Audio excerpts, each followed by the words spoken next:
Before I begin a project using a technique that I've not used before, I like to make a sample or practice on some scrap material. My thought here, I had bought a burlap canvas when they were on sale at Hobby Lobby, and my thought here was to stamp on top of the burlap, but I wasn't sure that it was going to come through real well, so that's what I'm doing here, is practicing.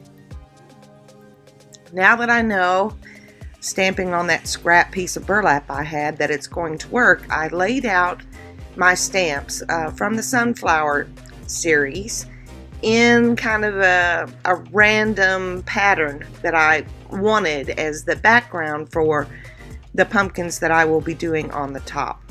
Now, to get a good stamp impression, I'm using IOD's brayer. I'm sure you could use any craft brayer that you might have, but that's the one that I have, and it works very well to apply even pressure across your stamp. When you're stamping, you want to make sure you lift straight up. Now, here is the mask that comes with the sunflower stamps, and I'm going to need to use that, several of the masks, as I continue the stamping process, because I don't want any overlap on the stamp. The stem is going to come up into the flower a little bit, and I need to protect that flower from getting the stem stamped onto it. So that's the purpose of the mask.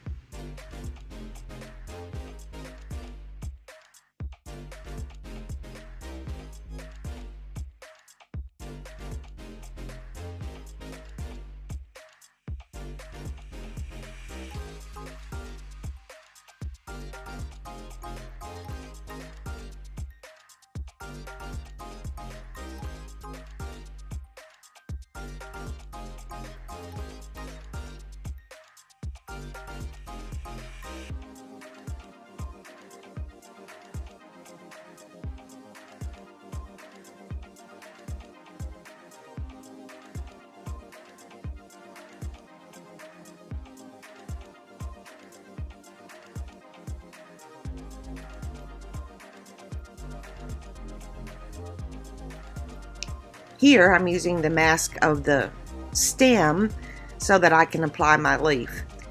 It's the same process over and over, using the stamps and the masks to make sure that you don't have any overlap on top of what you've already stamped. So I'll fast forward from this point, let you see all that I stamped, and then we'll move on to the fun part.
I've placed a piece of wax paper on my surface there because I'm going to be rolling out some of IOD's air dry clay. my thought process was to cover parts of these Dollar Tree pumpkins with the clay. But rather than just do just the clay, I wanted to create a design in it. So first, I'm going to roll it out as thin as I can get it without it tearing. I would say it was probably about 1/8 of an inch thick in the end.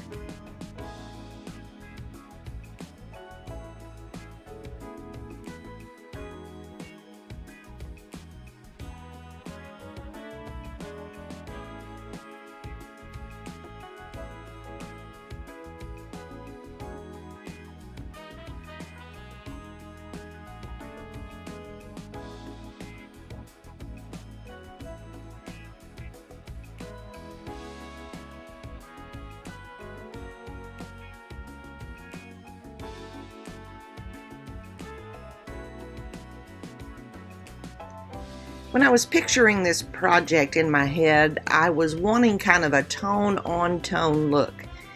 And that's why I came up with the idea of, well, wood can be kind of the coloring of burlap. So what I'm going to do here, once I have my clay all rolled out nice and thinly and large enough to cover my pumpkin, see here I kind of measured from one edge of the pumpkin to the other, and then from the top to the bottom, and I have enough clay. So now it's time to stamp, and I am using the IOD Barnwood stamp. There are several stamps in that package that I'm going to use to stamp into the clay.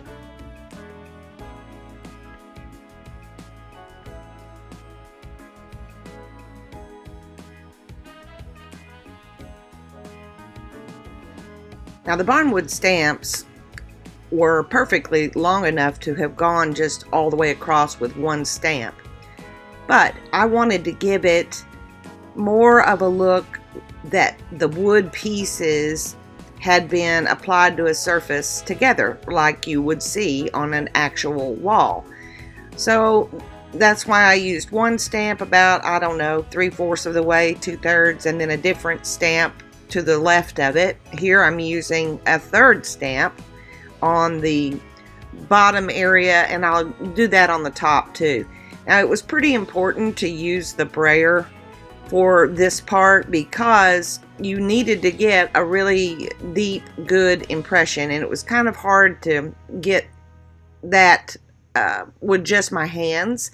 So the brayer really helped to sink that stamp into the clay a little bit.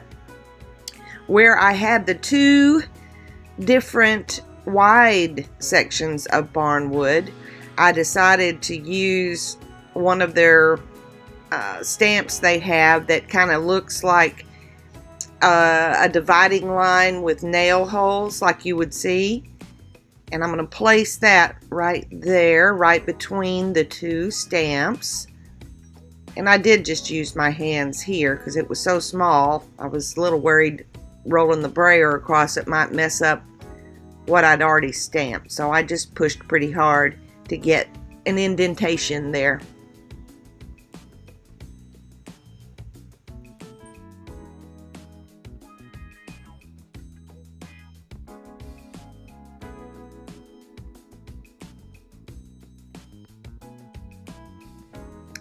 To glue the clay onto the pumpkin, I always use Titebond Quick and Thick. So what I'm going to do is squirt the glue out all over that pumpkin and brush it on very well.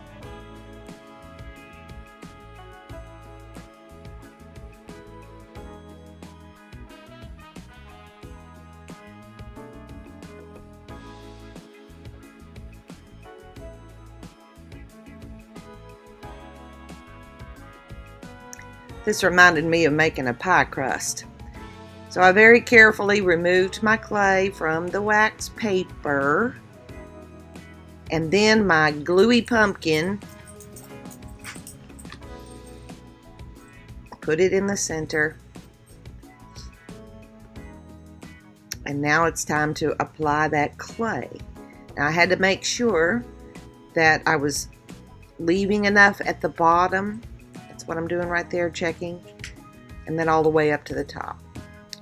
And very carefully, I started working it, pressing gently, but in the grooved sections, the ribs of the pumpkin.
And just like when laying a pie crust in a pie plate, you cut off the excess around the edge, but you leave some because you have to make a fluted edge.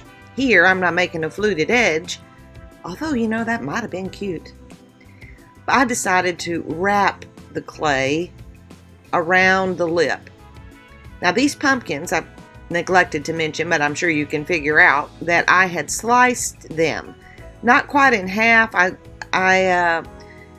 The half looked too thick. It stuck out too far.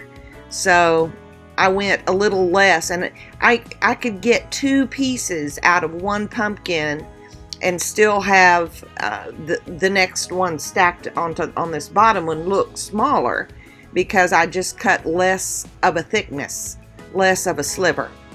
So now I'm applying glue to the inside edge, and I'll be folding that clay over, and then we'll set it aside to dry overnight. But to tell you the truth, it took about 2 days for this to totally dry. I ended up having to flip the pumpkin over so this inside edge would have time to dry, and I wanted to make sure it was rock hard. So I left it for 2 days.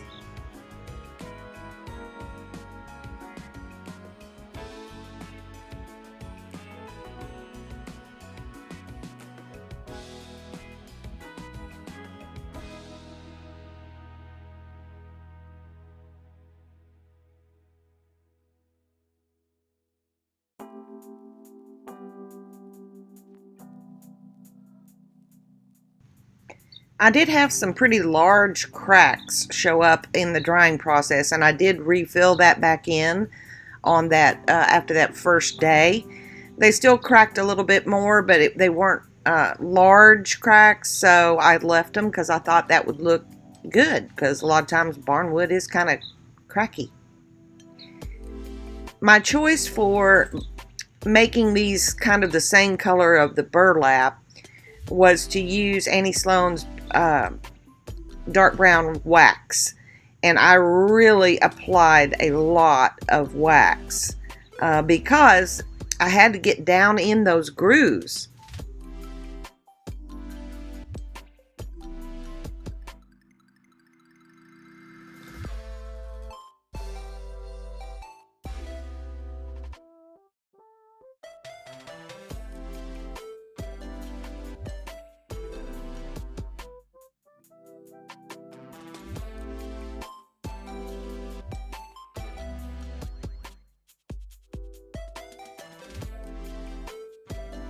And then taking a shop rag, the magic happens when you start removing that wax. Oh, and yeah, important to do the edges, kind of the inside, just in case from the side, once it was glued on, you could see it. I made sure that those edges were darkened as well.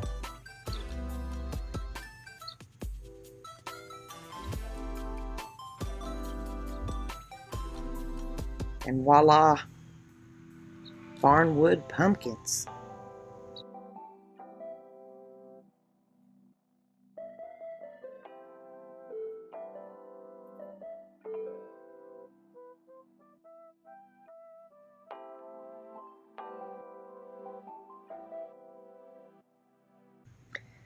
Again, I used Titebond's Quick and Thick in the end to glue the pumpkins onto the burlap canvas. And I set some heavy books and boxes and things on top just to make sure that the pumpkins were going to be solidly adhered to the burlap. Because, you know, the burlap canvas isn't solid. It has a frame around it and a piece of wood in the middle, but that's it. So that's how I made sure that they were going to adhere.